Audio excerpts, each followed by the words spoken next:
Hi friends, welcome back. ఈ particular వీడియోలో మనం 3D మెటీరియల్లో ఉన్న డ్రాపర్ టూల్ ఉంది. సో బేసిక్గా 3Dలో మీకు చాలా టూల్స్ ఉన్నాయి. ఒకటేమో 3D మెటీరియల్ని కాపీ చేయడానికి ఐ డ్రాపర్, ఆల్రెడీ మీరు బిఫోర్ వీడియో చూశారు.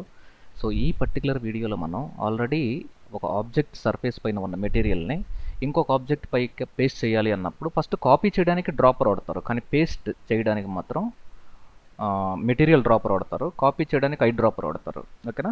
సో ఆల్రెడీ ఈ రెండు టూల్స్ పాత వీడియోలో ఉన్నాయి, బట్ స్పెసిఫిక్గా మెటీరియల్ డ్రాపర్ అనే ఒక టూల్ పైన కూడా ఒక వీడియో పెడితే బాగుంటుందని ఒక ఉద్దేశంతో ఈ పర్టికులర్ వీడియోని నేను ప్లాన్ చేయడం జరిగింది. Excuse me. So let's get started. ఈ స్క్రీన్ క్లోజ్ చేద్దాం. సో నా close this document, take a new document. So ఈసారి నేను ఫిట్ టు స్క్రీన్లో ఒక లేయర్ తీసుకుందాం. లేయర్లో probably you take any colour. So నేను ఈసారి గ్రేడియంట్తో ఫైన్. ఇక్కడ take a new document, colour yellow ఇద్దామా. దీన్ని నేను ఒక 3 డైమెన్షనల్ ఆబ్జెక్ట్గా కన్వర్ట్ చేద్దాం. ఎలా? New cube. ఓకేనా? ఫైన్. ఒక్కసారి క్యూబ్ క్రియేట్ అయిన తర్వాత ఈ రొటేషన్ టూల్తో కొంచెం దీన్ని 3 డైమెన్షనల్గా రొటేట్ చేస్తే మీకు ఇలా ఎలాగైనా రొటేట్ చేయొచ్చు, బట్ మీ యొక్క రిక్వైర్మెంట్ని బట్టి మీరు రొటేట్ చేసుకోండి. సో ఇది నేను ఇలా పెడుతున్నాను. ఓకేనా? ఫైన్. సో ఇదే టూల్తో మీరు ఇది కొంచెం పైకి కూడా మూవ్ చేసుకోవచ్చు. ఫైన్. ఇది గ్రౌండ్ మీద ఎగ్జాక్ట్గా గ్రౌండ్ పైన ఉంది ఇక్కడ. ఫైన్.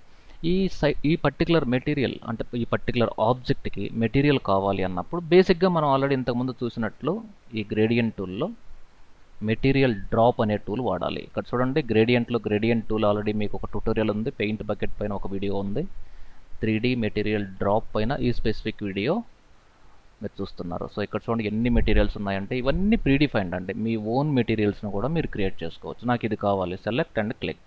ఓకేనా? మీకు ఏ మెటీరియల్ కావాలంటే ఆ మెటీరియల్ ఇలా క్లిక్ చేసుకొని దానిపైన డ్రాప్ చేయొచ్చు.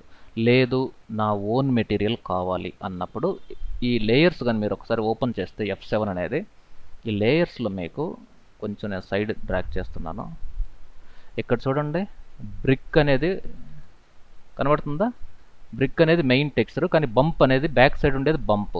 ఓకేనా? ఈ బ్రిక్ అనే దానిపైన నేను కానీ డబుల్ క్లిక్ చేస్తే మీకు ఆటోమేటిక్గా ఈ బ్రిక్ వస్తుంది. దీంట్లో చాలా ఆప్షన్స్ ఉన్నాయి. సో వీటన్నిటిని నేను హైడ్ చేసేద్దాం. ఓకే?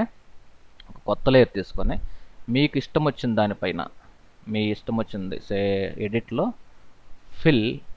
ఇక్కడ చూడండి, మనకి ఇంతకుముందు ఉన్న ప్యాటర్న్స్ అన్నీ ఇక్కడ ఉన్నాయి. సో నేను దీన్ని సెలెక్ట్ చేసి ఓకే క్లిక్ చేశాను. దీన్ని ఇప్పుడు నేను సేవ్ చేసి ఇక్కడికి వచ్చానంటే ఆటోమేటిక్గా ఈ పర్టికులర్ మెటీరియల్ ఇది యాడ్ అవుతుంది. లేదు అనుకుంటే మీకు కంప్లీట్ ఫిల్ చేయాలి అనుకుంటే సో మళ్ళీ ఇంకొక కొత్త లేయర్ యాడ్ చేస్తాను. ఎందుకంటే నా ఒరిజినల్ డిస్టర్బ్ చేయకుండా పెట్టున్నాను. ఇక్కడ మళ్ళీ షిఫ్ట్ బ్యాక్ స్పేస్ అంటే ఎడిట్లోకి వెళ్ళి ఫిల్ అనే కమాండ్ ద్వారా ఇక్కడ మీకు ఇక్కడ చూడండి సో మెనీ ప్యాటర్న్స్ ఉన్నాయి. నేను దీన్ని సెలెక్ట్ చేసి ఓకే క్లిక్ చేశాను. ఇప్పుడు మళ్ళీ నేను ఒక్కసారి సేవ్ చేసినప్పుడు ఆటోమేటిక్గా ఈ యొక్క రిజల్ట్ ఇక్కడ అప్డేట్ అవుతుంది. సింపుల్ కదా? సో ఇక్కడ ఈ పర్టికులర్ డాక్యుమెంట్లోకి రావాలి, ఫిల్ అనే కమాండ్ వాడాలి. సో ఏ మెటీరియల్ కావాలనో సెలెక్ట్ చేసుకోవాలి, ఓకే క్లిక్ చేసి సేవ్ చేయాలి. ఓకేనా? మరి ఇక్కడికి వచ్చినప్పుడు ఆటోమేటిక్గా అది ఇలా అప్డేట్ అయిపోతుంది. అలాగే మీరు ఫొటోస్ కూడా పెట్టొచ్చుగా. ఫర్ ఎగ్జాంపుల్ ఈసారి నేను ఒక పిక్చర్ తీసుకుంటాను. సో పర్సనల్లోకి వెళ్ళి చాలా పిక్చర్స్ ఉన్నాయి కాబట్టి copy this picture, I will paste. So ఇక్కడ నేను Ctrl+T అనే కమాండ్ ద్వారా ఆ పిక్చర్ని ఈ డాక్యుమెంట్లో కరెక్ట్గా మ్యాచ్ అయ్యేటట్టు చూసుకుందాం. ఎందుకంటే అది చాలా హెవీ లార్జ్ డాక్యుమెంట్ కదా, అందుకోసం. ఓకేనా? ఫైన్. ఒక్కసారి నేను Ctrl+S అంటే సేవ్ అయిపోతుంది. ఇక్కడికి రాగానే మీకు ఆ డాక్యుమెంట్లో మీకు బంప్ వద్దు అనుకుంటే దెన్ రిమూవ్ దిస్ బంప్ లేకుండా కూడా ఇలా పెట్టుకోవచ్చు. ఓకేనా? This is all about 3D material drop tool అంటారండి ఇది. ఓకేనా? సో మీరు ఒక 2-3 మినిట్స్ కానీ టైం స్పెండ్ చేసి ఎక్స్ప్లోర్ అయ్యారంటే యూ కెన్ క్రియేట్ వండర్స్. ఓకేనా? Thank you very much. Take care. See you soon.